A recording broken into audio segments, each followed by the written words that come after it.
between January and March of 2012.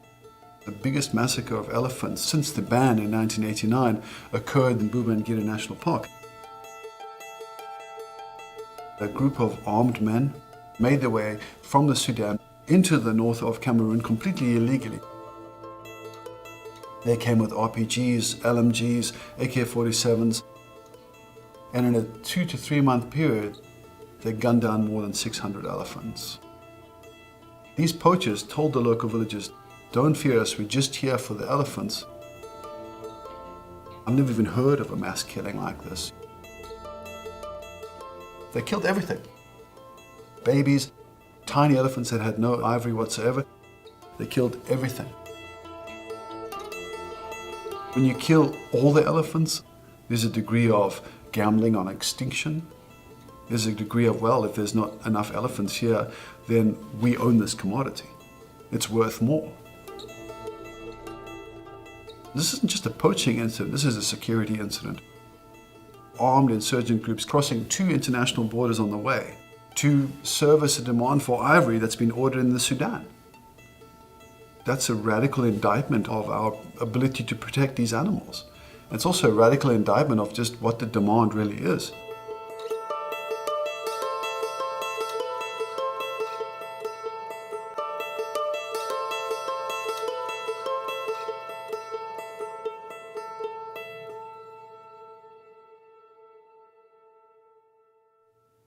The last time we saw an elephant crisis like this was in the 1980s.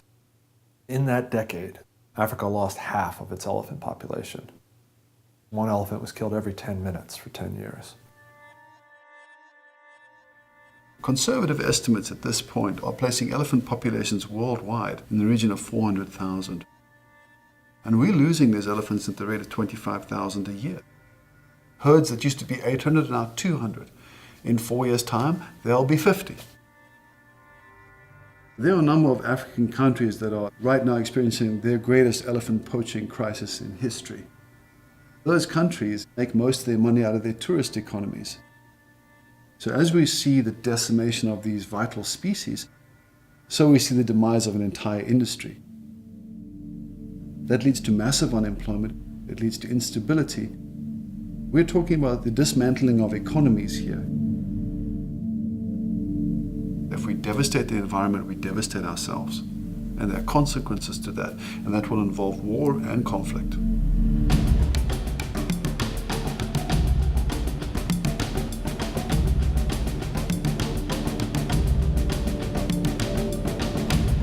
What makes this story different is the scale.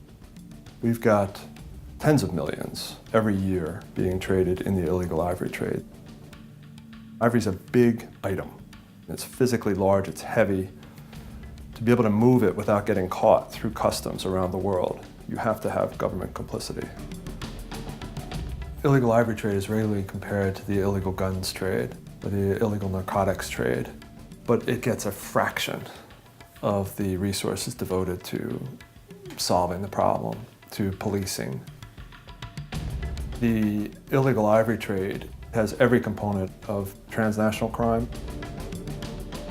These criminals are exactly the same. They smuggle the item, they use corruption, they're willing to kill.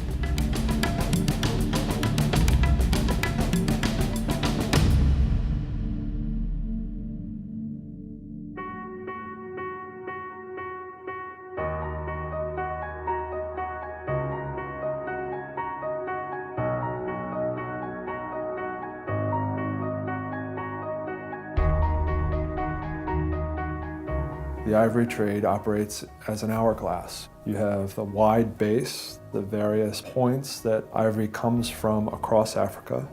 Your average poacher, militant groups, the Janjaweed, for example. It comes to a very narrow choke point in Southeast Asia, where ivory rises to the surface to move across borders. And then it submerges again, and most of that upper half of the hourglass is China. And you can take slivers off for Thailand, slivers off for Philippines, slivers off for Europe and the United States. This is a business. There's going to be somebody controlling the top of that hourglass. When it comes to ivory, it's not a trade issue, it's a law enforcement issue. Over and over again, all we do is celebrate seizures of ivory. Well, seizures are horrible law enforcement. Seizures mean the guy up the chain has gotten away.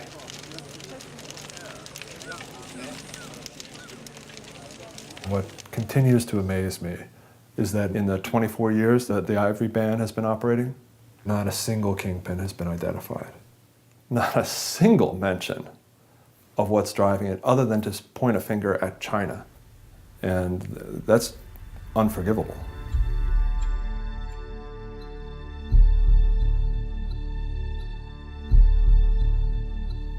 When it comes to the Chinese, there's a very significant 250 million wealthy class, which now has the luxury of being able to look back and re-examine their identity. They're manifesting this in their religion, and their carving of choice is happening in ivory. You'll see carvings of the legend of the three monks. You'll see other carvings of Wang Jin, which is the Buddhist Madonna. The thing that all these pieces have in common is that they are illustrations of faith for the Chinese, as well as a really good investment.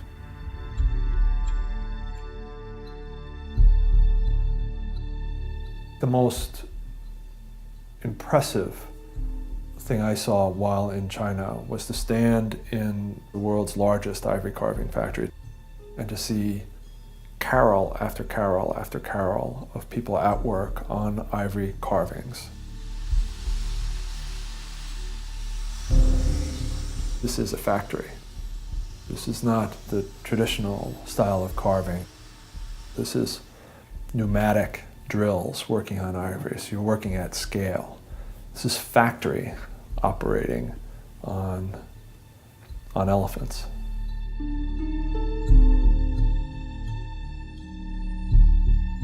When you say China is the problem, you're saying the Chinese government. China is investing in an ivory-consuming future. It's built the world's largest ivory carving factory. It is funding the training of students, a new generation of ivory carvers. This isn't just about protecting the craft. This is preparing, expanding capacity for a new level of ivory consumption in China. The implications of China's expanding middle class, combined with this expanding capacity to process ivory, has devastating potential impact for the elephant.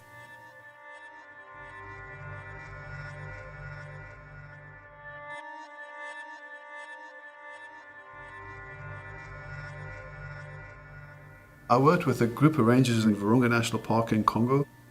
160 of them have died in the last 10 years in the course of performing their work. It's in the middle of a war zone, and they're trying to save animals. There's a lot of innocent loss of life, but animals, for me, and I think for these gentlemen, are even more innocent.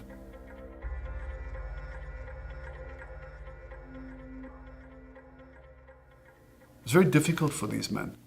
Very difficult. They've been looking after them for 20 years. They had names for these individual elephants.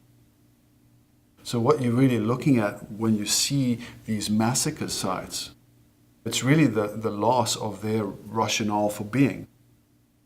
Their entire identity is caught up in the protection of these animals. There's no way that any elephant living today has not experienced some degree of trauma at the hands of humans. Ivory is used throughout history in a way that we say gold or sapphires. It is a word distinct from life, ivory. Today, ivory should symbolize unprecedented killing. Ivory should symbolize human beings, rangers in the field, trying to protect animals being shot, poachers being shot, governments being corrupted. The irony of this trade is that you'll never see a wealthy poacher. It's always the poorest of the poor. These people are really being exploited by the middlemen. People in power, people in government, the ones making money from this trade. It's not the poachers. The key to law enforcement is to heavily impact the demand. You're not going to stop it on the ground in Africa. There's too much corruption, there's too much poverty, there's too much momentum that makes it possible. Religion is a major player in this. We've ignored it. We've accorded religion too much respect in this regard. We've placed devotion above slaughter. What you're doing in the Philippines, what you're doing in China, what you're doing in Thailand is fostering a massive slaughter in Africa. There's genuine suffering connected to your obsession. You're causing this.